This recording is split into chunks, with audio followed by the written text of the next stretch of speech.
الحمد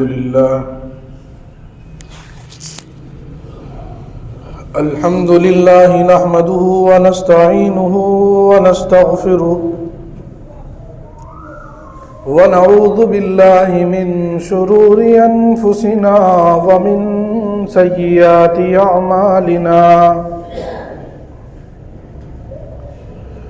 من يهده الله فلا مضل له ومن يضلله فلا هادي له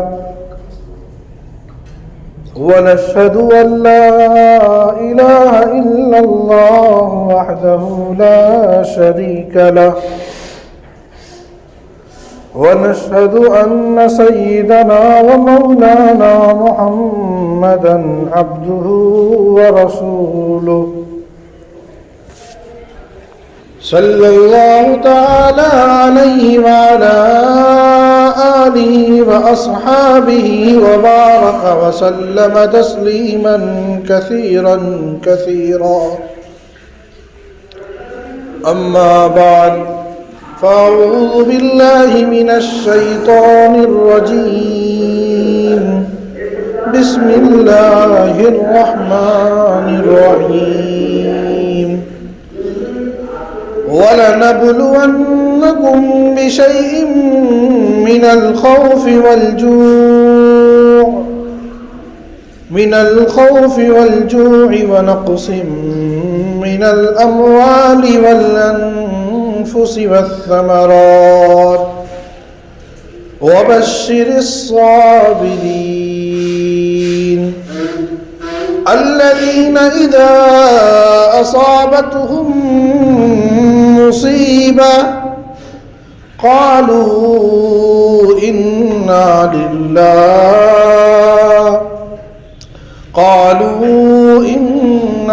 لله وإنا إليه راجعون صدق الله العظيم۔ میرے محترم بزرگوں، عزیز دوستوں اور نوجوان ساتھیوں،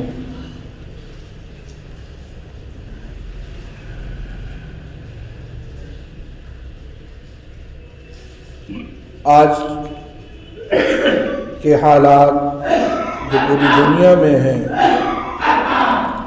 اور خاص طور سے مسلمانوں کے ساتھ جو حالات پیش آ رہے ہیں،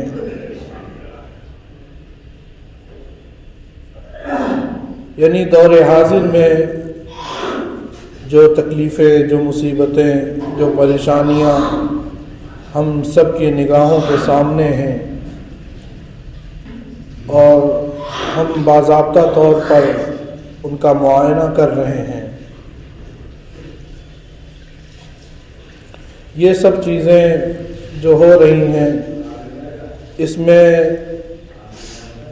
ہم اپنی زندگی کے اندر اور اپنے اندر ہم کیسا فیل کر رہے ہیں، کیسا محسوس کر رہے ہیں، کیونکہ ایسا وقت چل رہا ہے کہ آج ہر طرف دین اسلام پر یلغار ہو رہی ہے، مسلمانوں پر یلغار ہو رہی ہے، مسلمانوں کو نقصان پہنچانے کی ہر طرح کی سازشیں رچی جا رہی ہیں اور بہت سی پلاننگ، بہت سی اسکیمیں اور بہت سے قانون ایسے بنائے جا رہے ہیں جن کے ذریعے سے مسلمانوں کو نقصان، مسلمانوں کو تکلیفیں پہنچائی جا سکیں اور پہنچائی جا رہی ہیں یا پہنچائی جائیں گی۔ ان تمام چیزوں کو آج باطل طاقتیں پورے طور پر تیار ہیں اور تیاری کر رہی ہیں۔ ہم مسلمان ہیں، ہماری بھی کچھ ذمہ داریاں ہیں اور ہمیں زندگی گزارنے کے لیے ایک نبی ہمیں دیا گیا، ایسے نبی عطا کیے گئے کہ جن کی افضلیت، جن کی عظمت، اور جن کی نبوت، جن کو شریعت جو عطا کی گئی وہ بھی کامل و اکمل مکمل شریعت آپ کو عطا کی گئی۔ اللہ تعالیٰ نے اللہ کے نبی حضرت محمد عربی صلی اللہ علیہ وسلم کو اس دنیا کے اندر ایک آئیڈیل، ایک نمونہ بنا کر بھیجا۔ آج بہت سے مسلمان اسٹوڈنٹس، پڑھے لکھے طبقات کے، بڑی بڑی یونیورسٹیوں کے بچے، ان کے ذہنوں میں یا بڑے پڑھے لکھے لوگ ایسے پیدا ہو گئے ہیں، یا ان کی ذہنیت کو اس طریقے سے بدل دیا گیا اور انہیں یہ کہا جانے لگا کہ تم تو اللہ کی عبادت کرتے ہو، دین حق کو مانتے ہو، لیکن تمہارے ساتھ ایسے حالات کیوں پیش آ رہے ہیں؟ تمہارا دین اگر سچا ہے، تمہارے ساتھ ایسے حالات کیوں پیش آ رہے ہیں؟ مسلمان کیوں پریشان حال ہیں؟ کیوں تمہارے ساتھ مصیبتیں لگی ہوئی ہیں؟ کیوں تمہارے خون بہائے جا رہے ہیں؟ کیوں لوگ تمہارے پیچھے پڑے ہوئے ہیں؟ آج ایک طبقہ ایسا پیدا ہو گیا کہ اس نے مسلمان کے پڑھے لکھے بچوں سے یہ باتیں کرنی شروع کی، تو آج یہ مسلمان بچہ جو دین سے دور ہے لیکن دنیاوی علوم کی وجہ سے اس کے ذہنوں کے اندر یہ تمام باتیں پیدا کی جانے لگیں، اور نعوذ باللہ اس نے بھی یہ ہمت کر لی کہ اس نے بھی اپنے دین کے اندر کمی نکالنی شروع کر دی۔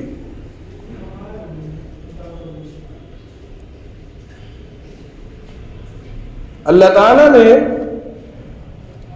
یقیناً ہم اللہ تعالیٰ کی پرستش کرتے ہیں، اور اللہ تعالیٰ نے ہمیں یقیناً دین حق پر ہمیں عطا کیا، دین حق ہمیں عطا کیا اور دین حق پر ہمیں جمایا ہے، اور اللہ کے نبی حضرت محمد عربی صلی اللہ علیہ وسلم کی امت میں ہمیں پیدا کیا ہے، اور آپ کی رسالت اور آپ کی نبوت کا ہم اعتراف کرتے ہیں، ہمارا ایمان ہے،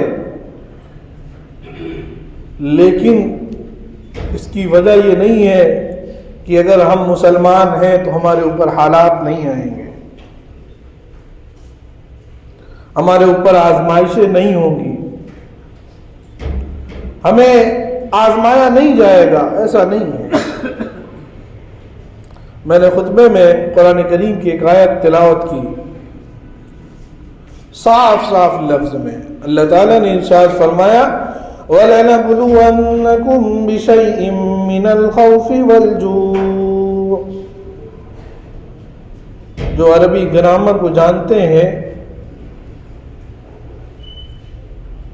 تو اس لفظ میں اللہ تعالیٰ نے اس آیت میں وَلَنَبْلُوَنَّكُمْ یہ جو صیغہ استعمال کیا ہے، اس میں تاکیدی صیغہ استعمال کیا ہے کہ ہم ضرور بالضرور آزمائیں گے، یعنی کہ اللہ تعالیٰ یہ کہنا چاہ رہے ہیں کہ ہم ضرور بالضرور یہ کریں گے تمہارے ساتھ، اور اسے کرنے سے کوئی نہیں روک سکتا۔ کیا فرمایا؟ وَلَنَبْلُوَنَّكُمْ بِشَيْءٍ مِّنَ الْخَوْفِ، ہم ضرور بالضرور تمہیں آزمائیں گے خوف سے، تمہارے دلوں میں خوف پیدا ہو جائے گا۔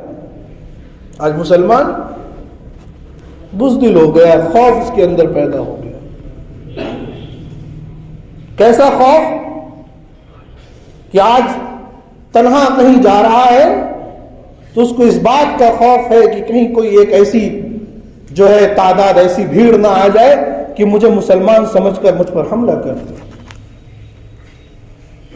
آج مسلمان ٹرینوں میں سفر کر رہا ہے تو اس کے دل کے اندر یہ خوف ہے کہ میں مسلمان ہوں اور لوگ مجھے پہچان لیں گے، ہو سکتا ہے کہ کوئی انہی میں سے کوئی کھڑا ہو جائے اور مجھے مار دے جان سے۔ کیسا خوف کہ میں جا رہا ہوں،